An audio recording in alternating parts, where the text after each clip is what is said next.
vraiment l'envie d'aider les gens, de l'essayer de les révéler, de leur apporter l'information qui manque. Donc déjà le mot business, il faut déjà le définir. Qu'est-ce que le business? Comme je disais tout à l'heure à votre collègue, je pense que dans le domaine dans lequel on est, il n'y a pas de business.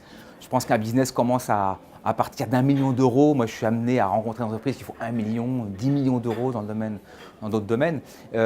Moi, je pense que le coaching, en tout cas, n'a jamais été un business. Je crois que c'est plutôt une vocation d'aider les gens. Souvent des mecs qui ont été un peu timides, qui avaient des problèmes avec les femmes, ce qui fut mon cas il y a très longtemps. J'étais un mec assez un peu effacé, un peu diminué, entre guillemets, par manque de connaissances, d'informations. Je n'avais pas eu un père qui m'avait aidé, un grand frère qui m'a sensibilisé à ça. Il faut se rendre compte que la séduction, c'est la psychologie sociale appliquée et que ce n'est pas quelque chose qui s'apprend. Il y a beaucoup de mecs qui pensent que je nais donc je suis, je nais donc j'ai accès aux femmes, mais pas du tout. C'est comme l'étude d'ingénieur, d'aéronautique, ce que vous voulez, ça s'apprend. Et c'est pas quelque chose qui est inné. Pour beaucoup de mecs, c'est quelque chose qui doit être normal. On est comme ça, donc on a l'information. Donc moi, je pense qu'il n'y a pas de business. Le meilleur à l'époque, à 10 ans, faisait 300 000 euros de chiffre d'affaires pour 60 000 euros de résultats nets en bénéfice. Donc vu tout le sacrifice déployé, lancé en direction de gens un peu timides, souvent hommes ou femmes, il n'y a pas vraiment de business. Donc le business, je dirais plutôt l'activité c'est toujours bien porté, il y a toujours de la demande, mais il n'y a pas de business en termes de rentabilité à hauteur de 500 000 euros, 1 million d'euros. Voilà, donc l'activité se porte bien, il y a toujours un peu de demande, mais il n'y a pas de business. D'accord. Et alors justement, cette activité, votre activité, comment elle se porte? En ce moment, vous avez le sentiment que c'est on est sur une base assez solide comme il y a 10 ans ou moins Aujourd'hui, non. Alors, depuis maintenant 5 ans, avec la progression, l'expansion de la rencontre dite en ligne, Tinder, Bumble, Happn, toute la drague digitale, on va dire aujourd'hui, tout ce qui est, on pourrait dire, séduction présentielle, c'est-à-dire dans un bar, dans une rue, dans un magasin, dans un TGV, ce que tu veux, hein, entre guillemets, elle se porte nettement moins bien. Aujourd'hui, les gens ne raisonnent que par un algorithme, c'est-à-dire rencontre sur une application, et ce qui a du bien et du moins bien aussi. Hein, de toute façon, voilà. Mais aujourd'hui, les gens n'ont plus besoin tellement de vouloir comment apprendre les codes de communication comme ça en présentiel. Puis il y a beaucoup de femmes qui me disent souvent, je viens dans des bars, mais personne ne vient m'aborder. Par exemple, il y a des mecs c'est des cadors sur Tinder, mais dès qu'ils sont dans un bar, il y a un groupe de filles, par exemple 3-4 personnes, ils sont incapables d'y aller. En tout cas, ils ont peur, ou ils se disent, bah, je vais attendre Tinder pour pouvoir peut-être la revoir ou voir quelqu'un d'autre plus tard. Donc aujourd'hui, le contact, tout est fait dans la société pour éviter d'aller au contact de l'autre, hein, alors que l'autre finalement est toujours très riche et toujours intéressant à comprendre. Et donc aujourd'hui, on peut dire que voilà, l'interaction présentielle, hein, elle perd beaucoup de son sens, hein, elle perd beaucoup de sa densité, on va dire. Donc, ouais. Et du coup, numériquement, pour vous, par exemple, par rapport à 10 ans, vous avez à peu près autant de clients, de personnes accompagnées ou... Il y en a beaucoup moins. À peu près Oui. combien? Oh, je pense qu'il y a eu, déjà qu'il y a 10 ans, il n'y avait pas énormément, hein. Même pour les plus grands, il n'y avait pas beaucoup. Je pense qu'aujourd'hui, il y a peut-être 30% ou 40% de personnes en moins. Aujourd'hui, ce que veulent les gens, ce qui marche bien, c'est des cours en ligne, donc ce qu'on appelle la sélection digitale, donc formation et learning, ce qui permet également, en termes de chiffre d'affaires, de compenser l'absence de coaching présentiel par de l'achat de cours, de formation à distance. Ce qui permet effectivement en termes de business, en termes d'activité, de démultiplier la formation et d'éviter de venir à Paris, parce que c'est ça, quand on prend un coaching, il faut venir à Paris. Le mec est à Marseille ou à Béziers ou à Agen, il faut qu'il se tape toute la route, qu'il vienne, il y a plus de temps. Donc là aujourd'hui, ce qui marche mieux, c'est la formation en ligne, l'e-learning. Un clic de souris, on a le sentiment peut-être d'apprendre, alors qu'il y a beaucoup de mecs qui se donnent bonne conscience, hein, qui cliquent ce bouton PayPal, qui mettent leur CB, qui regardent le ligne, la formation. Ils disent ah, c'est bon, j'ai l'esprit tranquille, j'ai appris. En fait, ils sont complètement. Ils l'ont fait, mais il n'y a pas vraiment un désir d'investissement ou vraiment d'approfondissement de la connaissance. Et c'est ce que je peux également reprocher, c'est que voilà, un vrai coaching, c'est un coaching humain, c'est comme un peu en psychanalyse. On n'imagine pas faire une psychanalyse à distance. C'est quelque chose de très présentiel en définitive. Et alors, qu'est-ce qui vous fait dire, vous m'avez dit à peu près 30% en moins, qu'est-ce qui vous fait dire que c'est les applications de rencontre? Pourquoi ce ne serait pas la concurrence d'autres coachs par exemple? Alors non, parce qu'aujourd'hui, à l'époque, il y a 10 ans, il y avait environ 6-7 établissements qui faisaient que du coaching, entre guillemets, coaching sentimental, coaching séduction, on va dire. Aujourd'hui, il n'y en a peut-être plus que 2-3.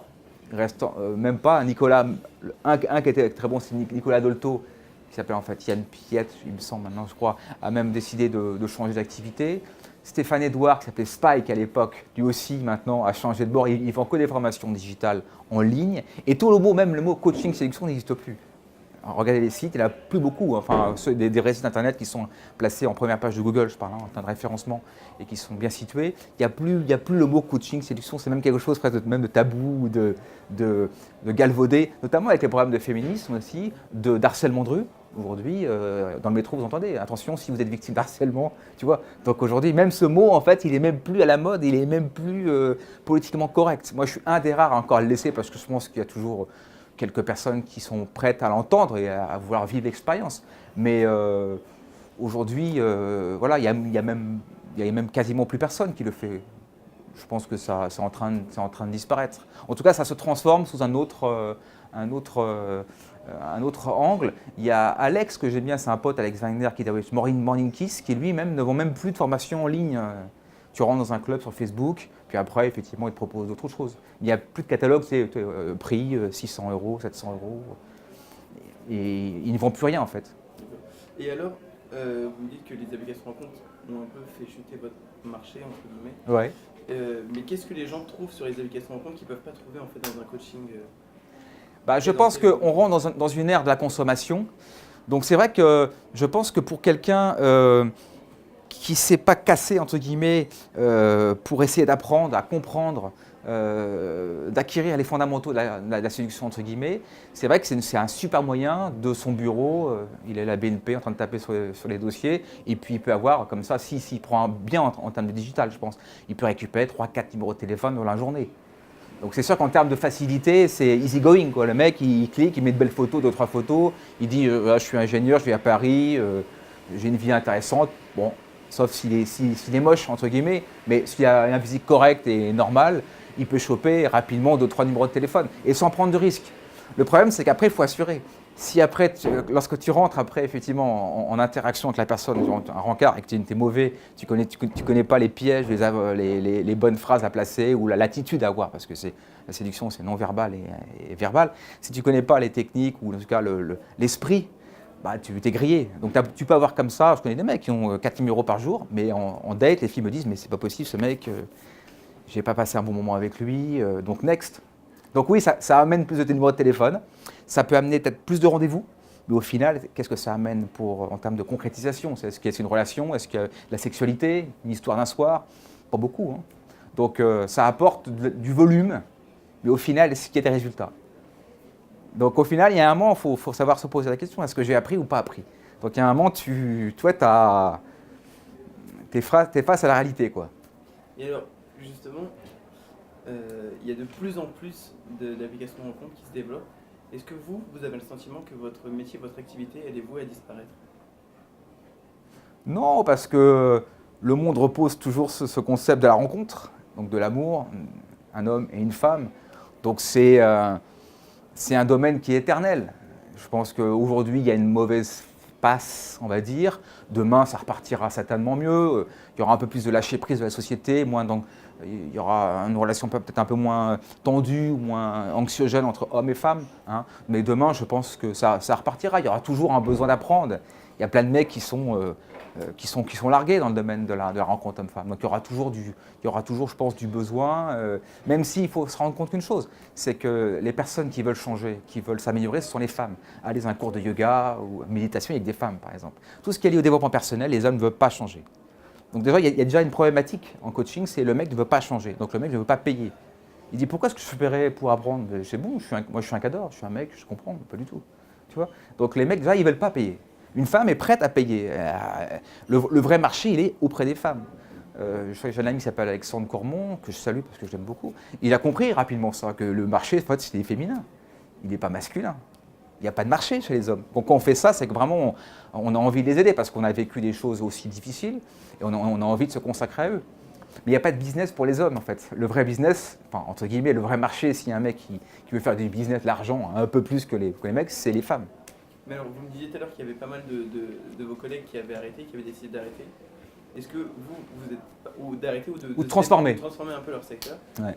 vous n'êtes pas inquiet justement pour l'avenir de la profession, de ce que vous disiez, le coaching vraiment en présentiel, comme celui que vous pratiquez aujourd'hui? Alors moi, je tiens à le dire, c'est une activité qui me passionne. C'est pas mon activité à plein temps, j'ai d'autres activités à côté parce que je n'ai pas envie de bouffer toute ma vie de ce sujet-là. C'est passionnant, mais c'est pas ce qui me fait vivre entre guillemets à 100%. J'ai des contrats, j'ai des ateliers, mais c'est pas ce qui me remplit tous les jours. Hein. Je ne mène pas autre chose. Donc non, moi je ne suis pas inquiet par rapport à ça. Je vous dis, il y aura toujours des attentes, des besoins. Si j'avais été entre guillemets plus opportuniste, j'aurais fait plus de coaching pour les femmes.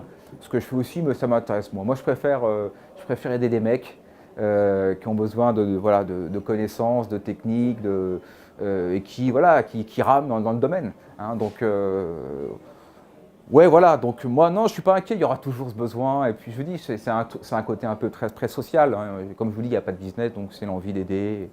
Et surtout, à Paris, il y a beaucoup de personnes, il y a beaucoup de rencontres. Il faut aussi se rendre compte que la drague présentielle à Paris n'est pas la même à Angers. Hein. Aborder une femme à Paris est bien vu parce que c'est la capitale de l'amour, entre guillemets, de la rencontre. Mais faites ça à Agen ou à Besançon ou à Angoulême, vous allez voir ce qui va se passer. Les méthodes de rencontre ne sont pas les mêmes. On ne se rencontre pas de la même manière. Là-bas, vous allez en province, par exemple, les femmes sont mariées à 25 ans, ont déjà 2 enfants. À Paris, il y a des femmes qui ont 35, qui n'ont pas encore d'enfants, ou qui ne sont pas encore mariées, rien du tout. Voyez. Donc la séduction aussi, c'est aussi une réflexion sur la géographie. Où est-ce que je suis? Paris, c'est la capitale du nombre, du mouvement, des rencontres. C'est un monde à part, c'est comme Londres, New York. Paris n'est pas Agen, Paris n'est pas Béziers. Donc c'est, je pense, très adapté à des grands volumes, des grandes densités de mouvement. Mais c'est vrai, hein, en termes d'activité, je pense qu'il y a plus de... Enfin, j'aime pas ce mot business, parce qu'il n'y a pas de business, mais il y a plus de marché avec les femmes qu'avec les mecs. Mais c'est-à-dire que les femmes que vous coachez... Quelques-unes, pas beaucoup, ouais. Qu'est-ce qu'elles cherchent en fait? Comment le garder, comment trouver l'homme de sa vie, comment le garder, comment éviter qu'il me trompe, entre guillemets, ou comment trouver le bon. Savoir s'il ment. Enfin, la femme, elle est plutôt dans la réflexion de garder la personne. Hein. Nous, on est plutôt dans le présent. Si on peut voir si cette personne, on s'en fout durant la semaine. Une femme, ce qu'elle veut, c'est un mec, elle garder et c'est son chéri, elle veut le préserver. Hein. Et elles sont prêtes à payer pour comprendre ça. Un mec, par sa fierté, sa virilité, se dire non, pourquoi moi j'ai honte, pourquoi est-ce que j'aurais payé pour apprendre ça, c'est normal. Et voilà, la femme est plus souple en termes de.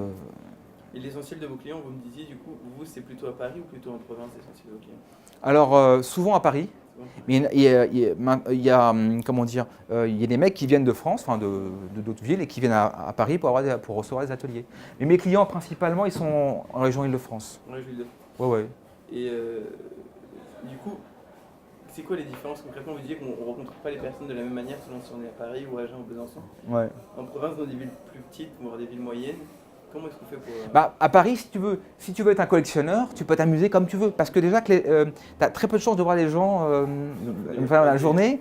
Ta réputation, elle est grillée. T'es une meuf et tu te fais taper par 20 mecs dans l'année, mais tout le monde le sait. T'es grillé toute ta vie, tout le monde saurait que t'es la nana qui se fait sauter par plein de mecs. Tu vois ce que je veux dire? Donc, à Paris, il y a plein de nanas qui viennent exprès. Moi, je connais des nanas, des ex-copines qui venaient à Paris uniquement pour voir plein de mecs. Des beaux mecs, pas mal de mecs, anonymes. Voilà. Ça se sait pas, il n'y a pas le candidaton. Tu vois, quand tu es dans une petite ville de province, quand tu as un mec, tu as intérêt à le garder ou pour en avoir trop nombreux, tu vois, parce que sinon, ta réputation, elle est grillée. Tu vois que les nanas en province, à 26 ans, elles ont un mec, elles le gardent, et à 28, 29, elles ont déjà les enfants. Et c'est fini. À Paris, il y a la culture de l'anonymat et du nombre. Et vous avez combien de clients à peu près par semaine? Aujourd'hui, c'est plutôt moi, j'en ai 3... Ouais, 3-4 au mois, tu vois, alors qu'à l'époque, chez Becoming, il y en avait, c'était quand même pas la folie, il y en avait 2-3 par semaine. Mais comme je te dis, moi je vis pas à plein temps de ça, je suis dans la prod, et parce que même à l'époque, quand j'étais chez Becoming, je voulais faire autre chose, parce que franchement, bouffer du coaching toute la journée, moi j'admire hein, mes collègues là, qui font ça, Stéphane, tout ça, qui font toute la journée, moi je sais pas comment ils font, moi je pourrais pas. Moi, je suis un peu artiste et créatif, donc j'ai besoin de... Oh ouais. Oh ouais, franchement... Et quand vous travaillez avec vos clients, vous le faites tout en général dans la rue ou bien vous êtes dans votre bureau? Alors, l'atelier Diamant, c'est la formule d'un week-end. On fait au début de la théorie sur les bases de la séduction. Donc, ça peut être comme ça dans un bar d'hôtel, sympa, pendant 2-3 heures avec un PowerPoint ou un petit cours. Après, on passe effectivement dans la rue pendant 4 heures. Là, on fait de l'initiation à l'inconnu, comment aborder l'inconnu, comment lui parler sans la mettre en fuite, prendre son numéro de téléphone et la revoir. Et après, il y a un 3e atelier où on dit comment réussir son premier rendez-vous. Parce qu'il y a plein de mecs qui ne réussissent pas leur premier rendez-vous. On parlait de Tinder et les mecs ne savent pas. Et donc vous utilisez un peu Tinder, vous, avec... Ouais, j'ai une formation Tinder et il y a des mecs parfois qui m'écrivent parce qu'ils veulent savoir comment... je dis, ils ont 4 numéros de téléphone, ils ont des dates, mais à chaque fois, ça ne marche pas. Donc ils me disent bon, comment je dois réussir mon... Et j'appelais ça, je l'ai appelé Tinder date Tinder, voilà, pour réussir son premier rendez-vous, voilà, si possible, enfin passer un bon moment, quoi, entre guillemets, être facile à vivre, voilà. Donc oui, effectivement, il y a des mecs qui veulent apprendre plutôt comment réussir son premier rendez-vous, tu vois, sur Tinder ou Bumble, il y en a d'autres aussi, hein. Il y en a d'autres, ouais. Donc donc c'est plutôt ça la formule, c'est plutôt ce qu'on appelle des street sessions. C'est comment aborder quelqu'un sans la mettre en fuite et pouvoir la revoir après. Voilà. Et c'est quoi la fourchette d'âge à peu près de vos... C'est 20-60. 20-60, récemment un mec qui est 50.